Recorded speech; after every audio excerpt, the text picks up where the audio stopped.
Y exactamente ese es el tema del mensaje, lo que Dios aborrece. Una de las cosas que quiero mencionar antes que todo es el hecho de que cuando las personas nos enfrentamos a dificultades por alguna situación que nos incomoda, normalmente nosotros, si nos causa enojo, si nos causa alguna incomodidad, atacamos a la persona cuando algo está sucediendo que no nos parece normal. Si es un hijo, podemos atacarlo a él porque no se está portando bien, porque está llegando tarde, porque probablemente no está haciendo las tareas que le corresponden.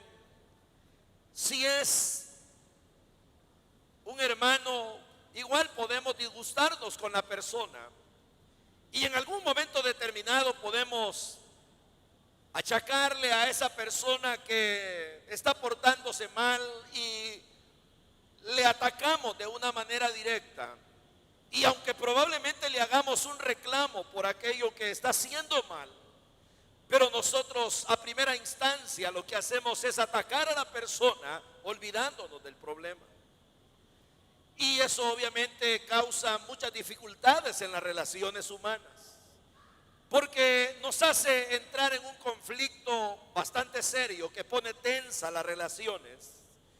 De modo que la persona a la cual le hacemos algún reclamo o atacamos puede verse ofendida, puede elevar su nivel de defensa a modo de que así como la atacamos puede atacar también, y entonces las relaciones se ponen más ásperas, más difíciles, al punto que se puede crear un conflicto que difícilmente se puede resolver. De tal manera que la Biblia habla de que cuando las personas se han hallado en conflictos serios y se disgustan, dice de que crea resentimientos y que el enojo entre hermanos llega al punto de que los conflictos crean tanta separación que dice la Biblia son como cerrojos de alcázar las contiendas entre los hermanos, porque lo que hace es que resiente o una parte o ambas partes, y entonces aquello se pone tenso, se pone difícil, y como le repito, es cuesta arriba el poder resolver problemas cuando nosotros nos damos la tarea de atacar a las personas y no atacar aquellas cosas que nos están afectando. Este pasaje de la Biblia a mí me parece muy interesante. Interesante por el hecho de que ahí Dios está hablando acerca de cosas que a Él no le agradan. Y el proverbista, Salomón, lo que hace es enumerarlas a manera poética, porque el libro de Proverbios es un libro poético. Y entonces lo hace de una manera muy interesante, porque es como una escalonada o es elevándose de números, diciendo 6 cosas aborrece Dios y aún 7 abomina su alma. Y utiliza 2 cosas en esa introducción. Él dice, son 6 cosas las que el Señor aborrece, pero también hay una 7ª. Y este era un tipo de recurso literario para llamar la atención de las personas. Significa que Dios lo que está haciendo a través de Salomón es llamándonos la atención, que nosotros le prestemos oído, que nosotros le pongamos corazón, porque Dios está a punto de decirnos las cosas que a Él no le gustan. Entonces dice el proverbista, son 6 cosas que aborrece y una 7ª. Pero luego dice, hay seis cosas que aborrece y hay una 7ª que abomina. Entonces, otra vez, está hablando de 2 términos que aunque parecen ser iguales, no lo son. ¿Por qué, verdad? Porque está diciendo, aborrece Dios estas cosas que a continuación se van a enumerar. Pero el aborrecimiento ya sabemos que es algo detestable, es algo que a uno no le agrada, es algo que a uno no le gusta, es algo que uno rechaza. Pero el aborrecimiento es algo que los seres humanos también lo hemos practicado. Nosotros aborrecemos.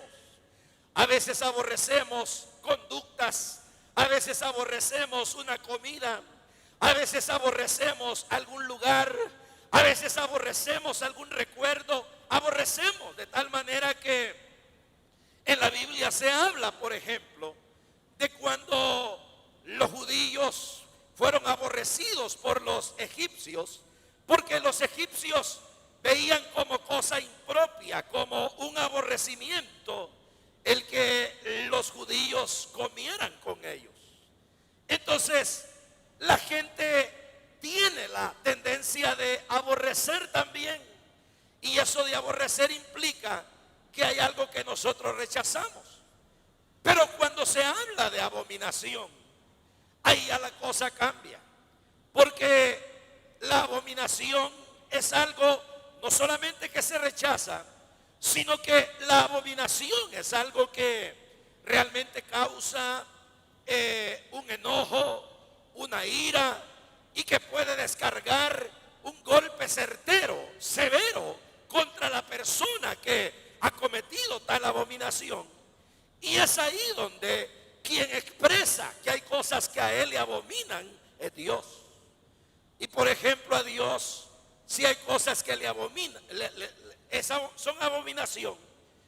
Entre lo que la Biblia habla es de que a él le es abominación, por ejemplo, la idolatría. A él le es abominación el que las personas en aquellos tiempos y todavía hoy sacrificaran sus hijos a sus dioses. Pero también era una abominación que la gente confiara en ídolos y no confiaran en Dios. Entonces todo esto para Dios es abominación. Entonces ahora que el proverbista dice, voy a hablar de las cosas que Dios aborrece, me parece interesante en lo primero que ya mencioné, porque Dios está atacando las cosas que no le gustan. Dios está atacando las cosas que Él aborrece y que Él abomina. Y Él podría haber dicho fácilmente, aborrezco a las personas, abomino a las personas. Lo pudo haber dicho Dios y Él hubiera estado en toda su libertad, en todo su derecho de decir, yo abomino a los hombres, abomino y aborrezco a las personas. Pero Dios no lo hace, sino que Dios más bien está atacando los problemas, está atacando no a los seres humanos, está atacando no al individuo, está atacando no a los hombres, mujeres, jóvenes, niños o personas que podemos caer en este tipo de cosas. Más bien Él está atacando las acciones. ¿Y cuáles son? Pues la primera es que Él dice que Él aborrece los ojos altivos. Pero ¿qué representan los ojos altivos? Los ojos altivos lo que representan es orgullo. Una persona que tiene ojos altivos es indicio, es una manera de decir, es orgullosa, es petulante, es una persona sobrada, es una persona que puede tener de menos a los demás, puede fácilmente rechazar, puede a las personas simplemente tenerlas como nada y ser alguien que la daña, la destruye por eso mismo, porque es altiva, porque es una persona orgullosa, porque es una persona petulante.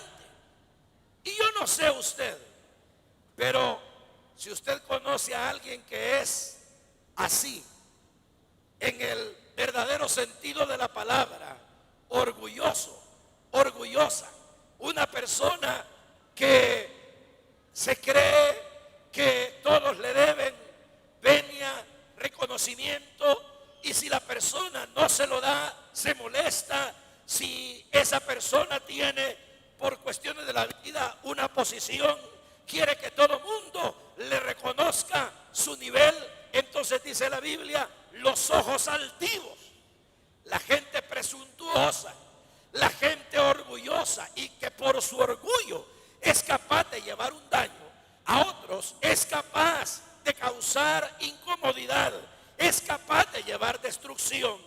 Ese tipo de acciones, dice la Biblia, Dios las aborrece. Y no solo las aborrece, las abomina. Las abomina Dios. Dios abomina esas acciones. Pero luego dice, aparte de los ojos altivos, Dios aborrece también la lengua mentirosa. Pero, ¿por qué aborrece Dios la lengua mentirosa? Bueno, porque aquí está hablando de personas que viven de la mentira, viven en la mentira y viven de la mentira. Gente que para ellos mentir es su forma de vivir. Mienten en todo, mienten en lo que son, mienten en lo que dicen, mienten en lo que hacen, mienten. Y usted sabe que, por ejemplo, la Biblia dice que el padre de mentira es Satanás. Y mire, Satanás en realidad no tiene ni una pizca de bueno. Él no tiene nada bueno. Él todo es traición, engaño, muerte.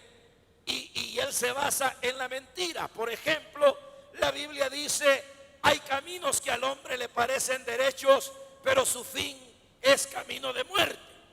Pero ¿quién es el que presenta tantas alternativas amplias en la vida sino Satanás? Satanás es capaz de engañar al hombre y de decirle, así como engañó a Eva y engañó a nuestros primeros padres, engañó a ellos, engañó a otros. Él puede engañar a cualquiera. Engaña al joven, engaña al hombre, engaña al viejo, engaña al esposo, engaña a la esposa, y los engaña de diferentes formas. ¿Por qué? Porque de él solo brota mentira. Pero al fin y al cabo, Satanás es Satanás. Él es diablo, él es acusador, él en sí mismo está lleno de maldad. Pero dice la Biblia, hay gente que también se asemeja a Satanás. ¿En qué sentido? En el sentido que su vida es mentir. Mentir. Le miente el hombre a la esposa, le mienten a los hijos, le miente al empleado, le miente al jefe, le miente a cualquiera. Pero esa mentira no es una mentira ocasional, no es una mentira de aquellas que alguien dice y que de repente se ve reconvenido por el Espíritu y luego él va y arregla aquello que hizo y se arrepiente. No, aquí lo que está hablando la Biblia es de una lengua mentirosa, de una lengua que toda la vida vive mintiendo y mintiendo. Ahora yo le pregunto, ¿sabe usted de algún mentiroso? ¿Conoce alguna mentirosa? Bueno, usted sabe que, hermano, esto de mentir, pienso que nadie se ha escapado en algún momento de esto. Pero hacer de la mentira una forma de vivir, no solamente es malo, sino que es incómodo. Porque la gente que miente tiene que andar viendo cómo estructura sus mentiras. Y como bien se dice, ¿verdad? Cuando uno miente una vez, hay que inventar 1000 mentiras más para sostener la primera. Entonces dice la Biblia, Dios aborrece la lengua mentirosa. Pero no solo eso, Él aborrece también las manos derramadoras de sangre inocente. ¿Qué quiere decir eso? Que Dios aborrece al que mata. Y más aborrece al que mata al que no debe matar. porque ya de por sí el asesinato es condenado por el Señor. La Biblia habla en los mandamientos primeros: no matarás. Y Dios es el que ha dado la vida al ser humano. Y cada persona que es asesinada, al igual que en el caso de Caín, que asesinó a su hermano Abel, y que Dios le dijo: la sangre de tu hermano clama a mí desde la tierra. Lo mismo ocurre con cada persona que es asesinada. La pueden hacer desaparecer, la pueden cortar en pedazos, la pueden enterrar en un lugar que no se encuentra, la pueden hacer polvo, pero la sangre derramada, esa sangre de ese ser humano, al igual que la sangre de Abel, vive gritando hacia el cielo que se haga justicia. De la misma manera, la sangre de cada persona clama hasta el cielo. Y por eso es que la Biblia dice: aquel que anda cargado de la sangre de alguien, de alguno, oigan, no traten de detenerlo, porque llegará hasta el sepulcro huyendo, porque está cargado de la sangre de alguno. Entonces, ¿qué significa? Significa que realmente a Dios no le agrada, Él abomina esto del asesinato. Pero uno podría decir, allí dice que no le agrada que maten ni derramen sangre del inocente. Es cierto. ¿Por qué? Porque uno pudiera pensar estas cosas, que está hablando de gente que no debe morir, gente que no debe bajo ninguna circunstancia ser asesinada por otro. Hermano, la historia nos enseña del pueblo de Dios, de cómo mataron a los profetas, de cómo mataron a muchos creyentes solo por el hecho de ser cristianos. Pero han habido inmensidad de muertes a lo largo de la vida, guerras, soldados que han tenido que ir a matar a muchos. Yo me acuerdo, como una anécdota nada más, ¿será cierto? No lo sé con exactitud, pero me acuerdo de la guerra de las 100 horas, la guerra del fútbol que le llamaron acá. Y nosotros vivimos en una parte donde los aviones pasaban cerca, y los aviones de los hermanos hondureños, ¿verdad? Los pilotos hondureños vinieron a atacar el aeropuerto y entonces pasaban cerca, pero entendemos que se levantaron otros aviones del ejército salvadoreño y en sus aviones llegaron y derribaron a aquellos que vinieron a atacar. Pero la anécdota que alguien me dijo es, y sabes tú que eran amigos, habían estudiado casi en las mismas escuelas, y cuando los pilotos hondureños vinieron a atacar, los salvadoreños que los atacaron en algún momento pensaron y repensaron, eran sus amigos, pero tenían que derribarlos. Era una guerra, ¿no? Y en una guerra no andan preguntando mayores cosas. Atacan una ciudad, tiran una bomba, pueden haber genocidios, o de repente alguien se cruzó en el fuego y le cayó una bala y se murió. ¿Es malo matar a esa gente? Sí, es malo, pero es más malo, es peor cuando alguien que no tiene por qué, alguien llega y le quita la vida solo por deporte, solamente porque ya se acostumbró a matar, o solamente porque le dan ganas de hacerlo, y la persona quizás es una indefensa, o una persona con alguna deficiencia física, o una persona ya en su vejez, o un niño, o una persona vulnerable. Entonces dice Dios: abomino a aquello que significa derramar sangre del inocente. Lo abomino, dice Dios. Pero no abomina solo eso, también dice que abomina el corazón que maquina pensamientos inicuos. Esa persona que puede tener un corazón que todo el tiempo anda obrando, maquinando, labrando planes de qué maldad va a hacer, de qué daño le va a ir a realizar a otro, dónde va a robar, dónde va a dañar, dónde va a cometer algún tipo de daño. Dice Dios, ese corazón que no descansa, ese corazón que se parece a la onda del mar, que no se está quieto, ese corazón que le pertenece a ese hombre o a esa mujer que no duermen, dice el proverbio, si no han hecho mal a alguien, yo lo abomino, dice Dios. Lo aborrezco, lo abomino. Y ya oyó lo que le dije, que mientras la palabra aborrecer significa rechazo, la palabra abominación significa estoy airado por eso. Estoy airado y puedo darte un golpe del que no te vas a levantar. ¿Y quién es el que está abominando? ¿Y quién es el que está aborreciendo? Dios. ¿Y quién es Dios? El Todopoderoso. ¿Y qué con Él? Que nadie es como Él. No hay nadie que le pueda igualar. Entonces dice, aborrezco ese corazón que vive urdiendo maldades, que vive tramando cómo hace una conquista para hacer daño, un engaño, y hace como una mezcla de todo este tipo de maldades. Mire, además de ese corazón que se llena de pensamientos inicuos, dice Dios también, abomino los pies presurosos para correr al mal.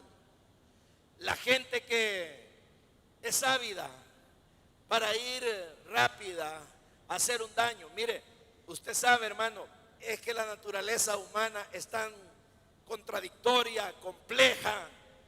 Yo no sé si a usted le pasa, pero uno mismo dice, cómo me cuesta ir al culto, cómo me cuesta congregarme con los hermanos.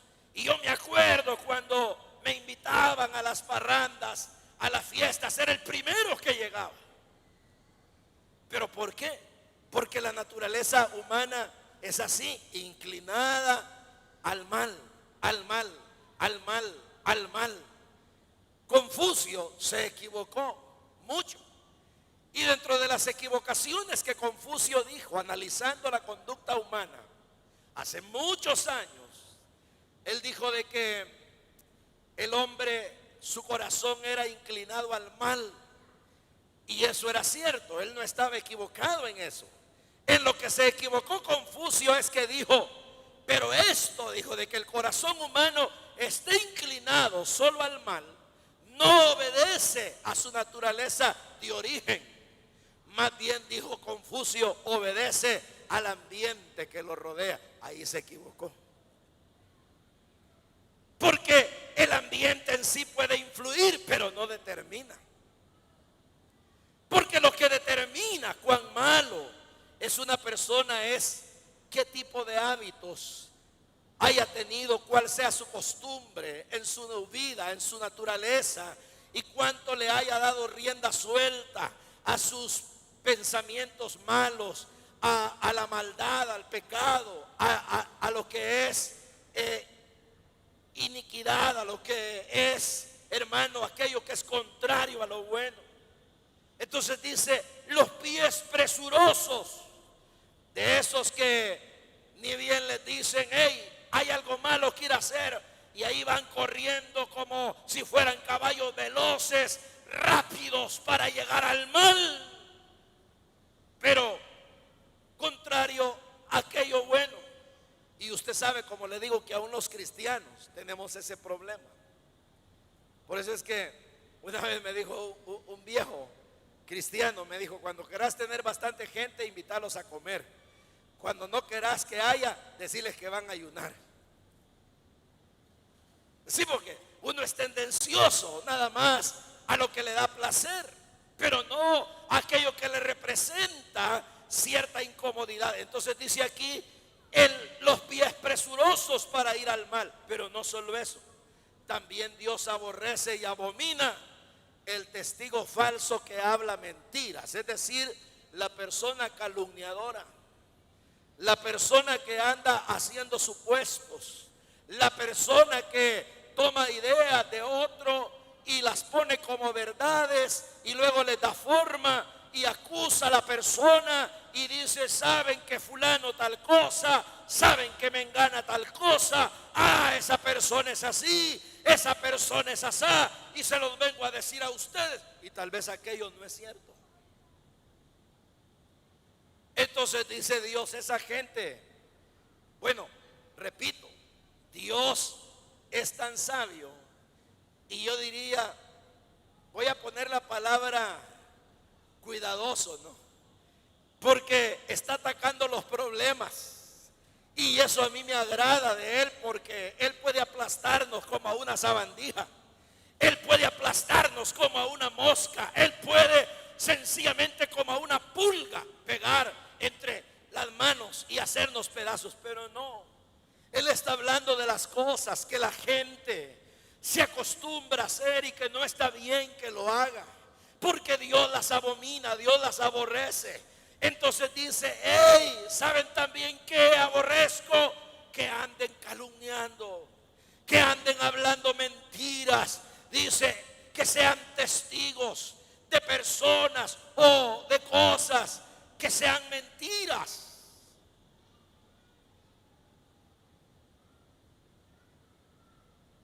Yo le voy a decir algo, por lo delicado de la explicación no la voy a dar, pero eso de ser testigo, eso involucra verdadero carácter, porque cuando se originó y se acuñó la palabra testigo, era relacionada con la hombría, con la virilidad de un hombre. Y un hombre, cuando era testigo, era como decir: este hombre tiene pantalones. Pero porque estaba hablando de algo verdadero, y por eso le llamaban testigo, porque tenía el carácter para señalar algo, aunque fuera delicado. Y por eso la palabra testigo. Pero el tiempo ha pasado, y aquí en las cortes llegan testigos que nada que ver, ¿verdad? Meten gente para elaborar una acusación o una defensa que nada que ver. Entre las familias se hacen chambres, se levantan disputas por calumnias, por cosas que no tienen nada que ver. Matrimonios, hogares que se han destruido por calumnias, iglesias que se han separado por calumnias, personas que han visto la incomodidad en su relación por calumnias. Entonces, aquello que antes fue que cuando uno llegaba a ser testigo de algo era porque tenía pantalones y porque estaba consciente de lo que estaba diciendo, a costa de perder la cabeza y que se la volaran. Ahora ya no, ¿verdad? Ahora la palabra testigo quedó como parte de un lenguaje común, de un léxico diario, vano y sin sentido. Pero dice Dios, yo les digo algo: el que anda llevándosela de testigo, hablando mentiras, en otras palabras calumniando, hablando lo que no le consta, lo aborrezco también, lo abomino también. Y abomino lo número 7. ¿Y qué es? El que siembra discordia entre los hermanos. ¿Cómo la ve? Yo le voy a decir algo que usted ya ha oído, pero usted ha oído que en la Biblia la numerología es importante y que el número 7 lo que representa es plenitud. ¿Qué quiere decir? Que cuando la Biblia dice hay 6 cosas que aborrece el Señor y una séptima también, no significa que solo son estas. Lo que está diciendo es: en el número 7 aborrezco esto y todo lo que tenga que ver con esto, con todo lo que se parezca. En otras palabras, Dios aborrece todo lo que tiene significado de malo. Entonces, pero el punto es de que termina diciendo en la número 7, aborrezco a los que ponen discordias entre hermanos. En ese momento no existía la iglesia. En ese momento solo habían familias, casas, oikos, como dice el griego. Y cuando el Salmo 133, que tantas veces hemos leído, usted recordará de que ese salmo, hermano, lo que dice es, mirad cuán bueno y cuán delicioso es habitar los hermanos juntos en armonía. Nosotros lo leemos en la iglesia, lo leemos en las células, pero en realidad el origen de esa palabra no es directamente aplicada en primera instancia a la iglesia o a las células, que al fin y al cabo son la iglesia. No, era la familia. Ahí cuando dice, mirad cuán hermoso, cuán delicioso es habitar los hermanos juntos en armonía, se refería a las familias. Que en una casa, papá, mamá, con sus hijos, todos se llevaban bien y los hermanos unos con otros se amaban, y entonces Dios bendecía la casa y enviaba bendición y vida eterna. Ahora nosotros lo aplicamos acá, pero cuando Salomón escribe, igual la iglesia no estaba. Y entonces, ¿qué es lo que había? Familias. Y entonces cuando él dice, el que pone la discordia, el que se mete a andar en discordia entre los hermanos. Y hermano, mire, eso es algo común. Usted puede encontrar de repente familias que hay problemas porque el papá a los hijos les cuenta cosas de su mamá, la mamá le cuenta cosas de su papá, y los hermanos a veces tal vez su corazón no es del todo recto, y como ellos mismos se destruyen con argumentaciones falsas y se dañan su imagen, ocurre. Entonces eso es bien abominable ante Dios, que en una casa, en una familia haya este tipo de conducta que destruye la relación, que daña la integridad en todo sentido, moral, espiritual, psicológica y muchas veces hasta física de la persona. Entonces Dios lo abomina. Pero vayámonos un poco más amplio. Si ahora en este tiempo no solo existe la familia, la de casa, sino que la iglesia es una familia, las células son una familia, ¿será que a Dios le agrada el hermano que solo anda, o la hermana que solo anda poniendo discordias entre los hermanos? Por ejemplo, alguien que dice, mire hermano líder, fíjese que el supervisor, yo lo oí que habló de usted. Fíjese hermano supervisor que el líder tal cosa. O fíjese hermano líder que el anfitrión dijo esto. Hermano, cuando uno contribuye, porque como le digo, originalmente está hablando acerca de la casa, de padre, madre y sus hijos. Y poner discordia para destruir la familia, su propia sangre, eso a Dios no le gusta. Pero tampoco le agrada que nosotros como hijos de Él, siendo que Él nos adoptó como su familia, nosotros nos andemos destruyendo y muchas veces movidos no por razones justas, porque nadie que tenga un buen corazón, nadie que tenga razones justas destruye a otro. Normalmente toda habladuría, toda calumnia, toda discordia que uno puede meter entre los hermanos, yo le digo, brota de un corazón pecador, amargado, codicioso, avaro, envidioso, de muchas maneras. Yo me acuerdo de una vez que un hermano, 3 horas me agarró y trató de ponerme de enemigo de otro hermano, pero se la tiró 3 horas hablándome. Yo después que él terminó, yo no le dije nada, me dormí porque estábamos ya para dormirnos. Y eran como las 11 cuando nos fuimos a acostar y me ha soltado como a las 2.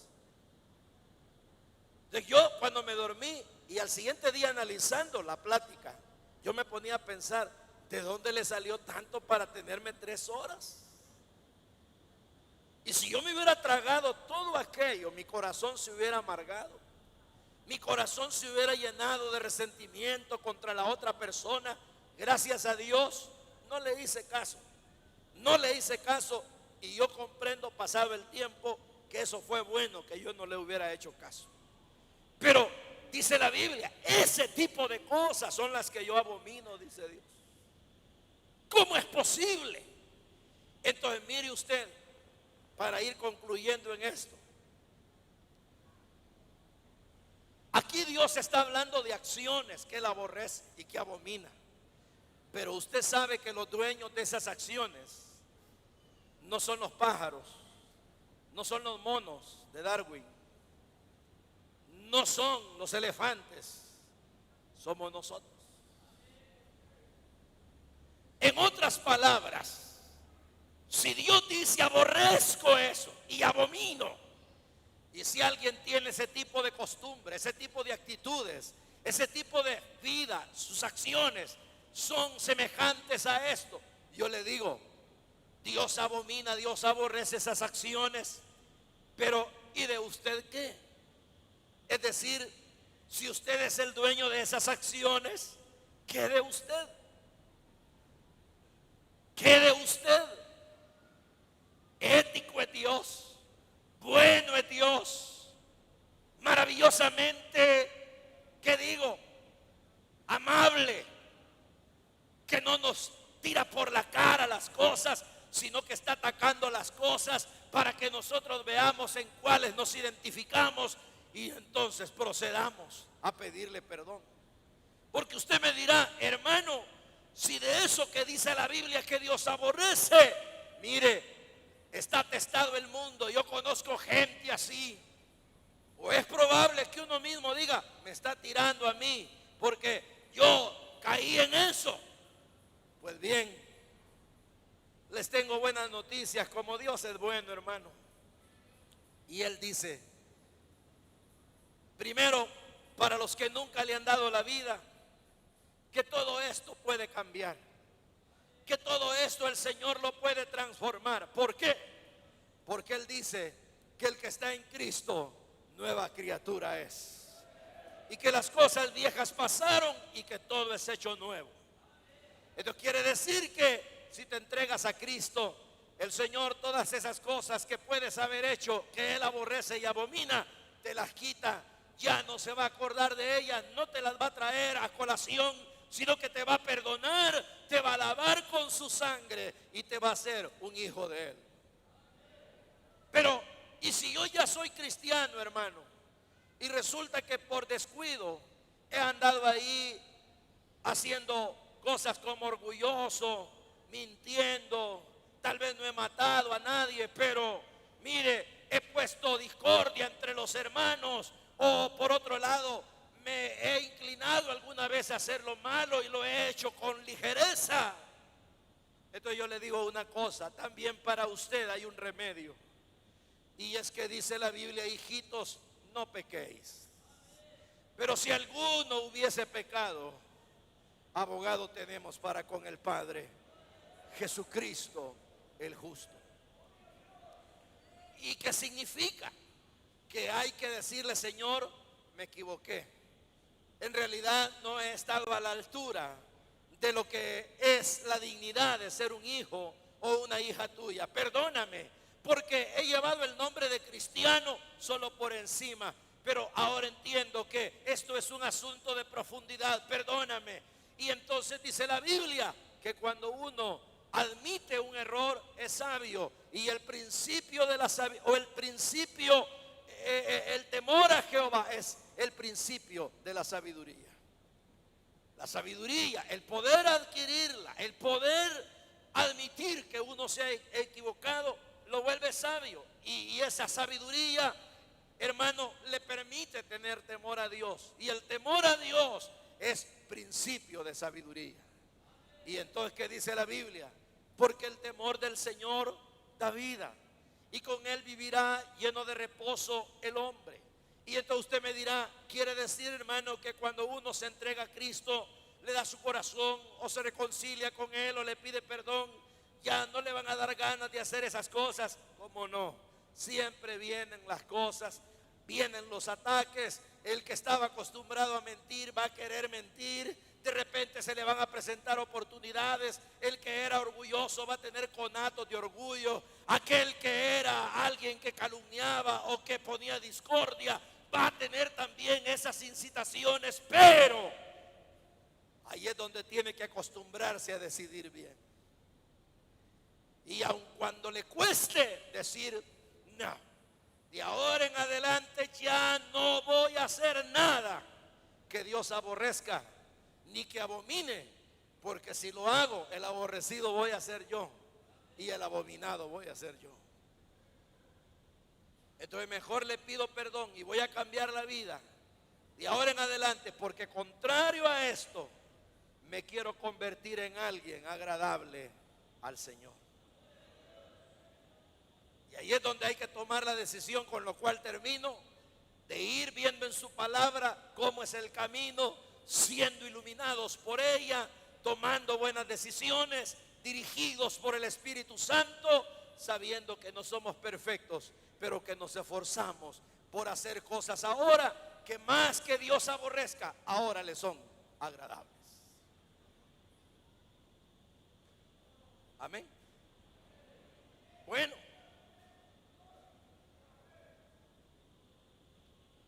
finalizamos entonces. Vamos a orar.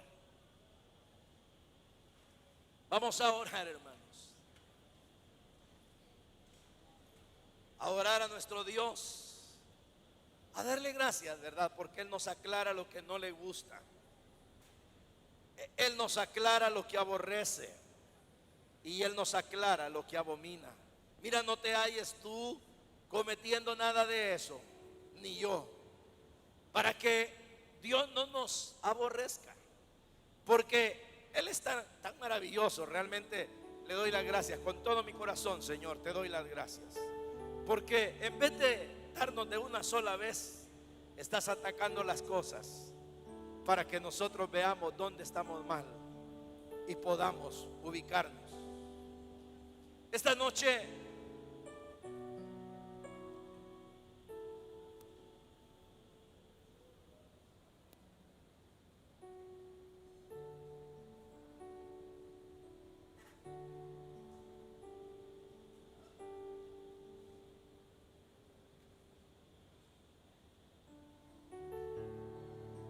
hermanos, es muy importante, porque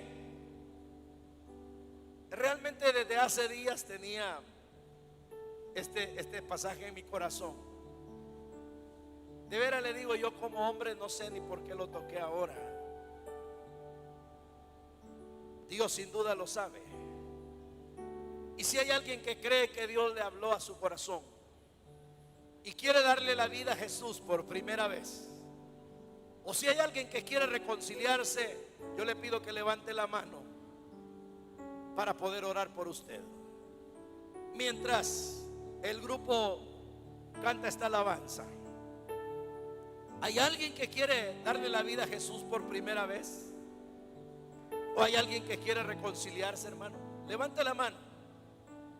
Yo quiero orar por usted. Solo ora.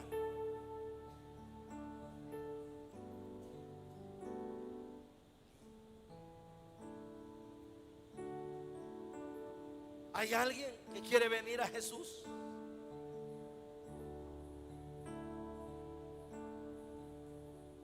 En una ocasión Jesús dijo: si alguno está limpio de pecado, sea el primero en lanzar la piedra. Todos comenzaron a irse avergonzados, dice la Biblia.